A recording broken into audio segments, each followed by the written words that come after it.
നമസ്കാരം. ഇന്ത്യൻ സമ്പദ് വ്യവസ്ഥയുടെ നട്ടെല്ലാണ് ബാങ്കിംഗ് മേഖല. ഇപ്പോൾ ബാങ്കിംഗ് ജീവനക്കാർക്ക് സന്തോഷകരമായ വാർത്ത എത്തുകയാണ്. ബാങ്ക് ജീവനക്കാരുടെ ശമ്പള വർധനവ് നേരത്തെയാക്കുകയാണ്. പൊതുമേഖലാ ബാങ്കുകൾ 12 മാസത്തിനുള്ളിൽ ചർച്ചകൾ പൂർത്തിയാക്കണമെന്നാണ് സർക്കാർ ആവശ്യപ്പെട്ടത്. 13ാമത് വേതന ചർച്ചകൾ നേരത്തെ ആരംഭിക്കാനും 2027 നവംബറിലെ പരിഷ്കരണത്തിനായി 12 മാസത്തിനുള്ളിൽ ചർച്ചകൾ പൂർത്തിയാക്കാനുമാണ് സർക്കാർ പൊതുമേഖലാ ബാങ്കുകളോട് ആവശ്യപ്പെട്ടത്. പൊതുമേഖലാ ബാങ്കുകളിലെ ജീവനക്കാർക്കും ഓഫീസർമാർക്കും 2027 നവംബർ 1 മുതൽ വേതന പരിഷ്കരണം പ്രാബല്യത്തിൽ വരും.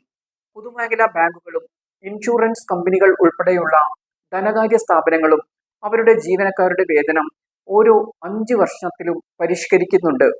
ഒത്തുതീർപ്പിന്റെ ഭാഗമായി ഇന്ത്യൻ ബാങ്ക്സ് അസോസിയേഷൻ ജീവനക്കാരുടെ യൂണിയനുകളുമായും അസോസിയേഷനുകളുമായും ചർച്ചകൾ ഏർപ്പെടുകയും യോജിച്ച് വേതന പരിഷ്കരണത്തിൽ എത്തിച്ചേരുകയുമാണ് ചെയ്യുന്നത്. ഒത്തുതീർപ്പുകൾ സമയബന്ധിതമായി തീർക്കേണ്ടതുള്ളതിനാൽ വരാനിരിക്കുന്ന വേതന പരിഷ്കരണത്തിനുള്ള ചർച്ചകൾ ആരംഭിക്കുന്നതിന് ആവശ്യമായ നടപടികൾ ആരംഭിക്കാനാണ് പൊതുമേഖലാ ബാങ്കുകളോട് ധനവകുപ്പ് നിർദ്ദേശിച്ചിട്ടുള്ളത്. പരമാവധി 12 മാസത്തിനുള്ളിൽ ചർച്ചാ പ്രക്രിയകൾ പൂർത്തിയാക്കണമെന്നാണ് ഏപ്രിൽ 20 പുറത്തിറക്കിയ പ്രസ്താവനയിൽ പൊതുമേഖലാ ബാങ്കുകൾക്ക് നൽകിയ നിർദ്ദേശം. അങ്ങനെയെങ്കിൽ വേതന പരിഷ്കരണം നിശ്ചിത തീയതി മുതൽ തന്നെ നടപ്പിലാക്കാൻ കഴിയും. ചർച്ചകൾ ഇപ്പോൾ സമയബന്ധിതമായി ആരംഭിച്ചതിനാൽ അടുത്ത വേതന വർധനവ് ഷെഡ്യൂൾ ചെയ്ത തീയതിയിൽ തന്നെ നടന്നേക്കും.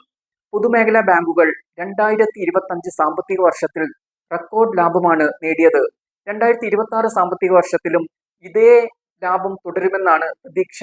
പൊതുമേഖലാ ബാങ്കുകളുടെ സംയോജിത ലാഭം 2023 സാമ്പത്തിക വർഷത്തിൽ 1.05 ലക്ഷം കോടി രൂപയിലെത്തി.